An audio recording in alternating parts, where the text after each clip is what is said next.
निरामया hospital के द्वारा सूर्य नमस्कार प्रतियोगिता का आयोजन, विजेता को किया गया सम्मानित। निरामया सूर्य नमस्कार प्रतियोगिता का आयोजन बेगूसराय जिले के उड़ान इंटरनेशनल स्कूल में किया गया। निरामया हॉस्पिटल के डायरेक्टर डॉक्टर रवि शंकर जी के द्वारा ये प्रतियोगिता आयोजित किया गया। आपको बता दें कि निरामया हॉस्पिटल के द्वारा ये लगातार तीसरा साल है जब ये प्रतियोगिता आयोजित की गई, जिसमें सैकड़ों की संख्या में स्कूली छात्रा के साथ साथ आसपास के ग्रामीण भी शामिल हुए। आए दिन बेगूसराय जिले के निरामया हॉस्पिटल के द्वारा इस तरह के प्रोग्राम आयोजित किए जाते रहे हैं। इस कार्यक्रम के मुख्य अतिथि मटिहानी विधानसभा के विधायक नरेंद्र सिंह उर्फ बोगो सिंह शामिल हुए। आपको बता दें कि योग प्रतियोगिता में प्रतिभागी सूर्य नमस्कार के विभिन्न आसनों को न्यूनतम समय में पूरा करने का प्रयास करते हैं। ये प्रतियोगिता आमतौर पर स्कूलों, कॉलेजों और योग संस्थानों में आयोजित की जाती है। प्रतिभागी को सूर्य नमस्कार के 12 आसनों को पूरा करना होता है। प्रतिभागी को न्यूनतम समय में आसनों को पूरा करना होता है। प्रतिभागी को अपने प्रदर्शन के लिए अंक दिए जाते हैं। सबसे कम समय में आसनों को पूरा करने वाले प्रतिभागी को विजेता घोषित किया जाता है। केसावा की इस धरा को मैं दिल से प्रणाम करता हूँ। धरती माता के आंचल में स्थापित है, माँ सरस्वती के चरणों में आपके उज्जवल भविष्य की कामना करता हूँ। आपके माता पिता चाहते हैं जो हम अपने बच्चे को ईमानदारी से पौष्टिक आहार देने का कार्य करें, जिससे हमारे बच्चे स्वस्थ रहें, स्वच्छ रहें, बुलंद रहें। लेकिन उनका पॉकेट अलाउ नहीं कर रहा, पॉकेट अलाउ नहीं कर रहा है, जिस अभाव में आप कुपोषण के शिकार हो रहे हैं। और हमें लगता है कि आप सभी लोग कुपोषण के शिकार हैं। हमें ऐसा भी महसूस होता है जो इस कैंपस में अभी जो भी बच्चे हैं वो मध्यम वर्ग और निम्न वर्ग के बच्चे, धन्ना सेठ के बच्चे नहीं हैं। धन्ना सेठ के बच्चे इस भारत का खाना खाते हैं, इस भारत को लूटते हैं। उनके बच्चे अमेरिका में पढ़ रहे हैं, इंग्लैंड में पढ़ रहे हैं, दिल्ली में पढ़ रहे हैं, देहरादून में पढ़ रहे हैं। लेकिन आपके पिता को, आपके मम्मी को पॉकेट अलाउ नहीं कर रहा है। तो आपको भी इस बात पर ध्यान देना चाहिए।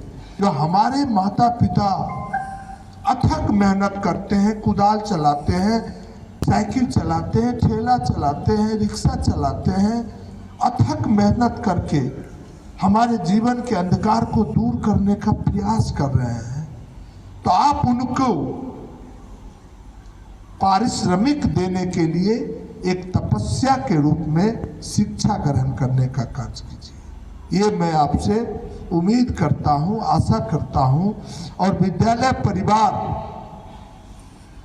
के टीचर से भी हम यही उम्मीद करते हैं, जो हमारे बच्चे को व्यवहारिक शिक्षा भी मिलनी चाहिए, जिससे हमारे बच्चे यहाँ से निकले तो उनको ये ज्ञान हो जो परिवार किसे कहते हैं, समाज किसे कहते हैं, राष्ट्र किसे कहते हैं। अभी तो परिवार की परिभाषा बदल गई, आप भी अनुभव करते होंगे या शायद नहीं कर पाए होंगे। हम लोग अध्ययन किए हैं, जो पहले संयुक्त परिवार की अवधारणा थी समाज में, और आज पति पत्नी एवं 2 बच्चे की परिवार हो गई। सेल्फिश लाइफ के तरफ लोग भाग रहे हैं और समाज को छोड़ते नजर आ रहे हैं। पहले हम लोग मेहनत करते थे, बाबा के समय में हम लोग अजीर्ण मेहनत करते थे।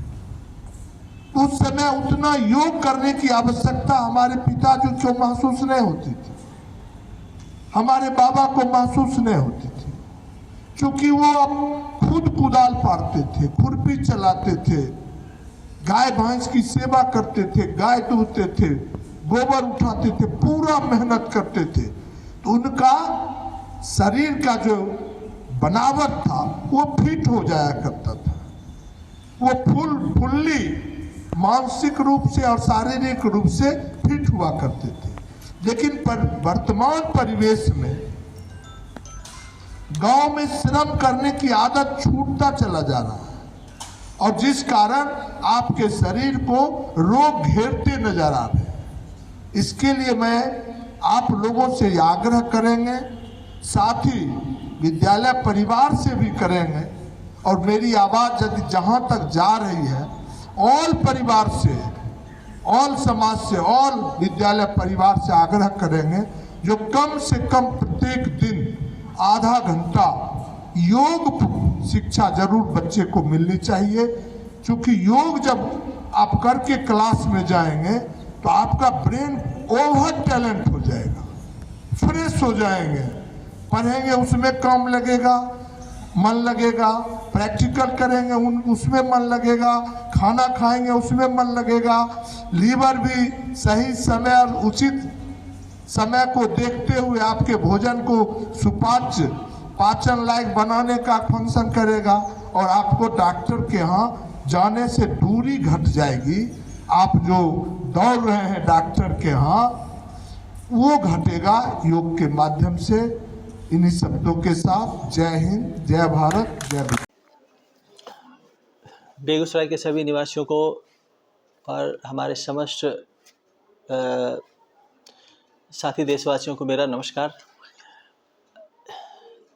सूर्य नमस्कार प्रतियोगिता हम लोग 2 साल पिछले करा रहे थे, ये तीसरा साल था।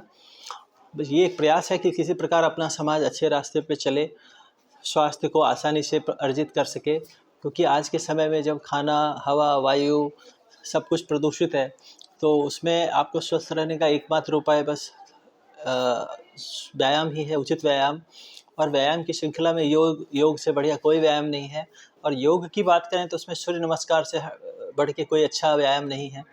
योग के हर एक आसन अच्छे होते हैं, बट सूर्य नमस्कार एक ऐसा आसन बनाया गया था जिसमें एक ही साथ हर प्रकार के जो फायदे होते हैं वो एक ही व्यायाम में मिल जाते हैं। और बहुत आसान है, छोटा सा 6 फीट का जगह चाहिए, सामने अगर सूर्य दिखता है तो बहुत अच्छी बात है। इसके बहुत सारे फ़ायदे हैं। विटामिन डी मिलता है शरीर में, आपके अंग लचीले होते हैं, आपके पेट, दिमाग, हृदय, हर जगह फ़ायदा होता है सूर्य नमस्कार से। आप जितना करेंगे व्यायाम उतना आप रोग से दूर रहेंगे, डॉक्टर्स के पास कम जाना पड़ेगा। तो हमारी ये नैतिक जिम्मेवारी होती है कि हम आपको सही रास्ता बताएं, और अन्यथा बीमारियों से लड़ते रहना ही एकमात्र। आपने देखा होगा कोरोना में भी जो स्वस्थ लोग थे उन्हें बीमारी नहीं हुई। मैं खुद ही योग करता हूँ और कोरोना में भी मैं हॉस्पिटल बंद नहीं किया था, और बहुत लोगों की सेवा हुई, बहुत लोग बचे। लेकिन मैंने भी देखा कि वही लोग बचे जो स्वस्थ थे। तो आप सबसे निवेदन है, योग करें, बच्चों को भी सिखाएं और समाज को आगे बढ़ाएं। नमस्कार।